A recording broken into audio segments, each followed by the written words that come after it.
आप सभी भाई बहनों का सर्व कल्याण वृक्ष की प्रश्नोत्तर ज्ञान कक्षा में आज कोई प्रश्न ना होते हुए एक साधारण सी चर्चा एक शब्द सहयोग के ऊपर करने जा रहे हैं, क्योंकि हमारी चर्चाएं बार बार तमोगुण रजोगुण सतोगुण तमोगुण को एक रजोगुण को 10 सतोगुण को हम 100 बार बार अपनी चर्चाओं में लेते आते हैं।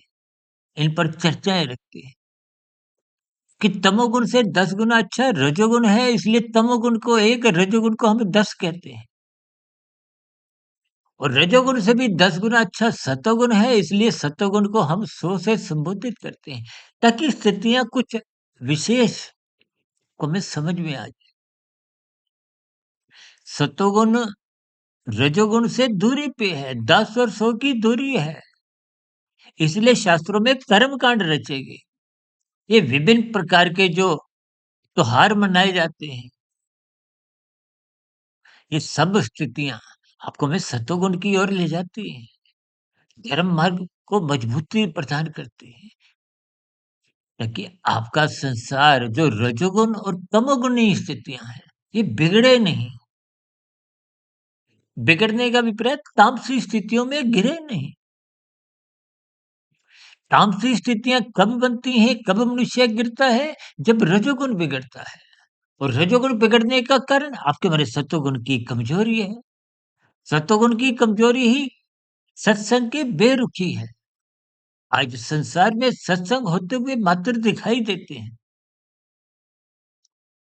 मानसिक स्तर पर मन बुद्धि की स्थितियां कमजोर होती हैं। इंद्रियों के स्तर पर आप और हम कर्म कांड करते हैं।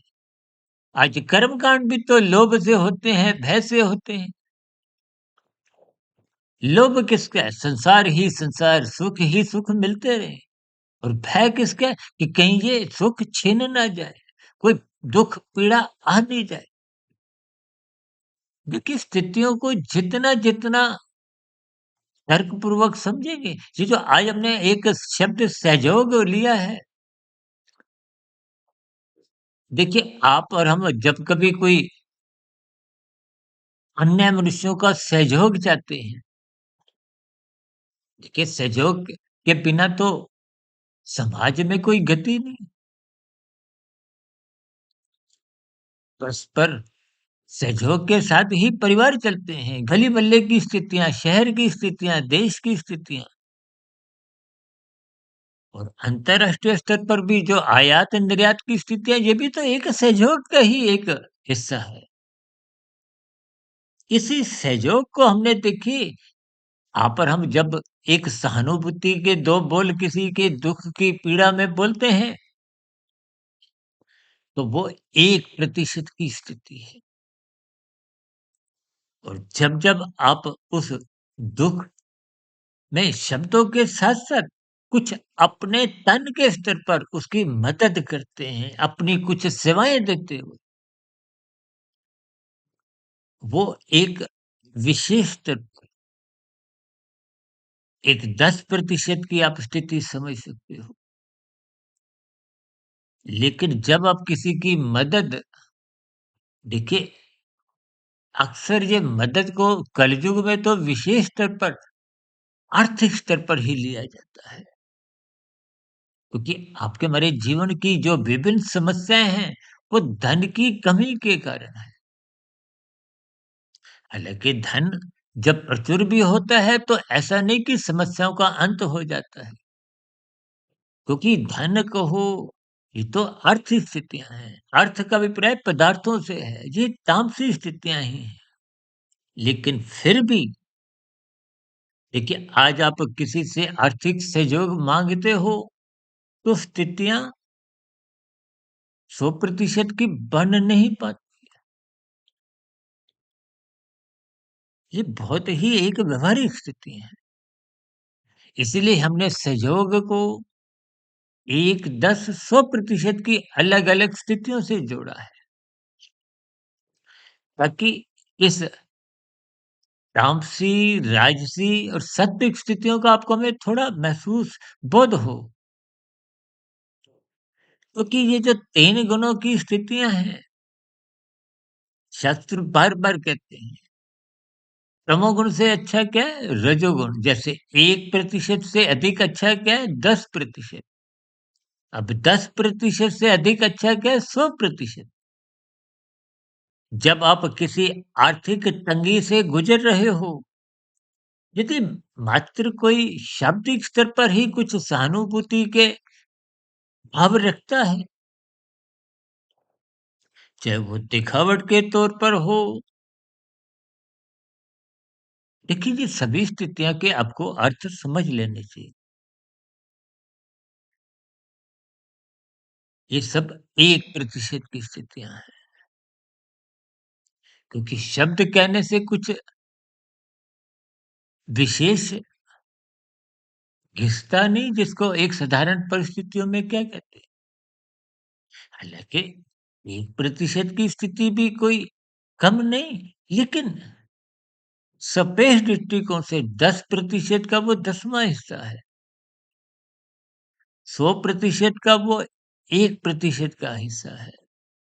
अब जिसको आर्थिक स्तर पर एक मदद चाहिए, वो तो देखिए धन के स्तर पर ही हो सकती है। हालांकि इस मदद का अभिप्राय देखिए कोई एक विलासिता के साधनों से नहीं। जैसे आप समाज में देखते हो ना, भंडारे की स्थितियां होती हैं, कहीं कुछ परोपकार के लिए कुछ लोग जैसे सर्दियों में कंबल बांट देते हैं, कहीं कुछ खाने का वितरण के साथ साथ एक स्वास्थ्य की एक सुविधाएं उपलब्ध करवाते हैं, शिक्षा के लिए स्कूल जैसी स्थितियों में दान देते हैं। आजकल देखिए आप भारत में आप देखते हो ना, गौशाला के नाम से लोग कुछ अपना धन, कुछ पदार्थ निकालते हैं। तो स्थितियों के आपको मात्र अर्थ समझने हैं। अलग-अलग परिस्थितियों में इनके भावार्थ अलग भी हो सकते हैं। क्योंकि तमोगुण से अच्छा रजोगुण है, रजोगुण से अच्छा सतोगुण है। इसके पीछे का कारण भी क्या है कि तमोगुण में छीनने की वृत्ति होती है, रजोगुण में करने की होती है। विधि विधान द्वारा विहित कर्म, जैसे कानून के अंतर्गत आप पुरुषार्थ करते हो, विहित कर्म जो शास्त्र आपको मैं अनुमति देते हैं। इसलिए तमोगुण छीनना अपराध है, छीनना पाप कर्म है। इसलिए शास्त्र तमोगुण से अच्छा गुण क्या कहते हैं? रजोगुण। उसने कृत की, मेहनत की, भले ही अपने लिए, दूसरों को पीड़ा नहीं दी। और रजोगुण से अच्छा सतोगुण इसलिए कहा जाता है कि आपने मेहनत की, शास्त्र सम्मत कर्म किए, कानून का पालन भी किया। अब जो कमाया पहले आप दूसरों को भी खिला रहे हो, परोपकार के कार्य कर रहे हो। तो ये रजोगुण से भी 10 गुना अच्छा है, इसलिए ये स्व की स्थिति है। और जब आप परोपकार के कार्य फल पाने की इच्छा से नहीं करते, तो वो कर्म ना रहते हुए कर्म फल से अलग होता हुआ कर्म जोग बन जाता है। इन्हीं 3 स्थितियों को ही हमने देखी, सहयोग से 1%, 10% और 100% की एक अलग-अलग आर्थिक स्तर पर जो एक स्थितियाँ हैं, उनको छूने का एक प्रयास किया है, ताकि प्रकृति के 3 गुणों का भी आपको में बोध हो और संसार की जो एक पहचान है, इस 1%, 10% और 100% की स्थितियों का हमें बोध हो, ताकि आप और हम तो देखिए कर्मफल सिद्धांत के अनुसार आप जैसी-जैसी कर्म करते हो उनका परिणाम आना निश्चित है। लेकिन फिर भी जब-जब आप दूसरों की तन, मन, धन देखिए ना, ये 3 अलग-अलग स्थितियाँ हैं, इनके भी भावार्थ समझने होंगे।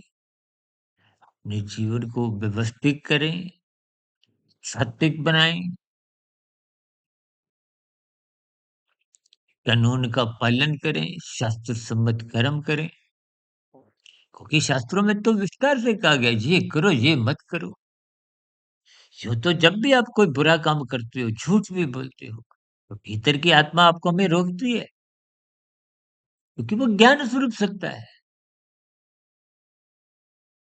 तो तकनीकी रूप से मन भी सात्विक है, बुद्धि तो सात्विक है ही है। मन का बॉस कौन है? बुद्धि। बुद्धि को जब सत्संग रूपी खुराक मिलती है तो उसमें विवेक शक्ति जगती है। विवेक शक्ति जगने पे ही वो मन की आवारागर्दी पे एक लगाम, एक अंकुश बनाती है, नियंत्रण करती है।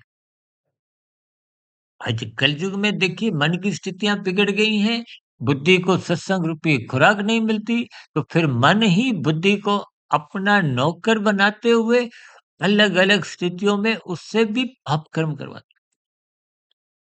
आज का डिजिटल अपराध देखिए बिना बुद्धि के तो संभव नहीं है, तो फिर वो बुद्धि से एक निषेधात्मक स्थितियां, कानून का उल्लंघन, शास्त्र पाप करो, यानी कि बुद्धि फिर तामसी बन जाती है। और तामसी बुद्धि उस मन के कहने पे चलती है।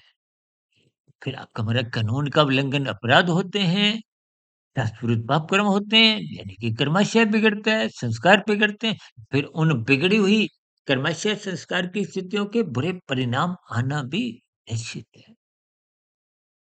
इन अलग-अलग स्थितियों से हमने शुभ कर्म